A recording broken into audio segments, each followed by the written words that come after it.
चार आने का हिसाब। बहुत समय पहले की बात है। चंदनपुर का राजा बड़ा प्रतापी था।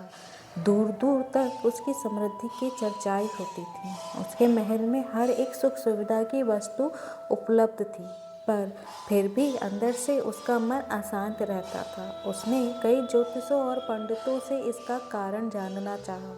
बहुत से विद्वानों से मिला। किसी ने कोई अंगूठी पहनाई तो किसी ने यज्ञ कराए, पर फिर भी राजा का दुख दूर नहीं हुआ। उसे शांति नहीं मिली। एक दिन भेष बदलकर राजा अपने राज्य की सैर पर निकला। घूमते घूमते वह एक खेत के निकट से गुजरा। तभी उसकी नज़र एक किसान पर पड़ी। किसान ने फटे पुराने वस्त्र धारण कर रखे थे और वह पेड़ की छांव में बैठकर भोजन कर रहा था। किसान के वस्त्र देख राजा के मन में आया कि वह किसान को कुछ स्वर्ण मुद्राएं दे दे, ताकि उसके जीवन में कुछ खुशियां आ पाए। राजा किसान के सम्मुख जाकर बोला, मैं एक राहगीर हूँ। मुझे तुम्हारे खेत पर ये 4 स्वर्ण मुद्राएं गिरी मिली। चूंकि यह खेत तुम्हारा है, इसलिए ये मुद्राएं तुम ही रख लो। किसान बोला, नाना सेठ जी, ये मुद्राएं मेरी नहीं हैं। इसे आप ही रखें या किसी और को दान कर दें। मुझे इनकी कोई आवश्यकता नहीं। किसान की यह प्रतिक्रिया राजा को बड़ी अजीब लगी। वह बोला, धन की आवश्यकता किसे नहीं होती भला? आप लक्ष्मी को ना कैसे कर सकते हैं?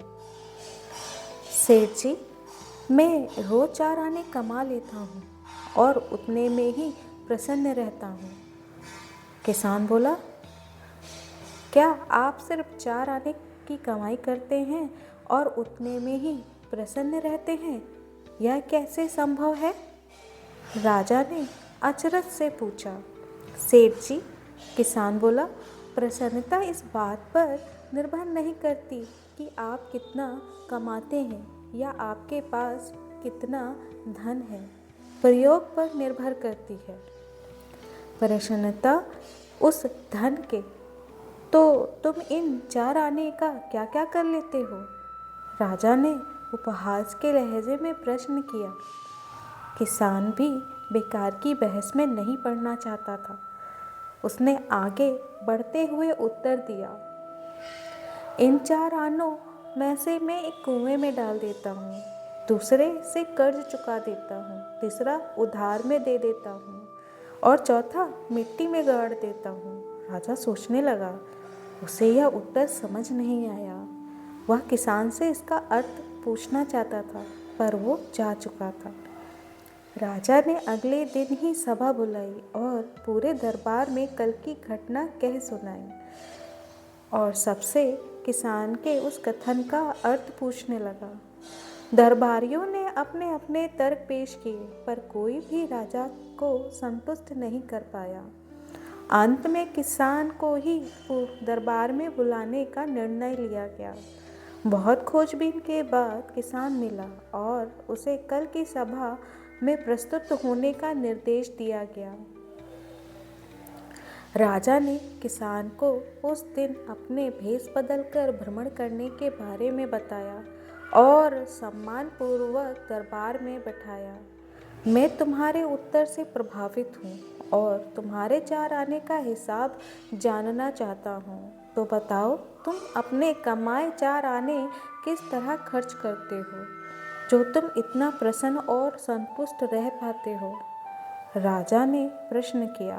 किसान बोला, हुजूर, जैसा कि मैंने बताया था, मैं 1 आना कुएं में डाल देता हूँ, यानी अपने परिवार के भरण पोषण में लगा देता हूँ। दूसरा से मैं कर्ज चुकाता हूँ, यानी इसे मैं अपने वृद्ध माता पिता की सेवा में लगा देता हूँ। तीसरा, मैं उधार दे देता हूँ, यानी अपने बच्चों की शिक्षा दीक्षा में लगा देता हूँ। और चौथा, मैं मिट्टी में गाड़ देता हूँ, यानी मैं 1 पैसे की बचत कर लेता हूँ, ताकि समय आने पर मुझे किसी से मांगना ना पड़े और मैं इसे धार्मिक, सामाजिक या अन्य आवश्यक कार्यों में लगा सकूं। राजा को अब किसान की बात समझ आ चुकी थी। राजा की समस्या का समाधान हो चुका था।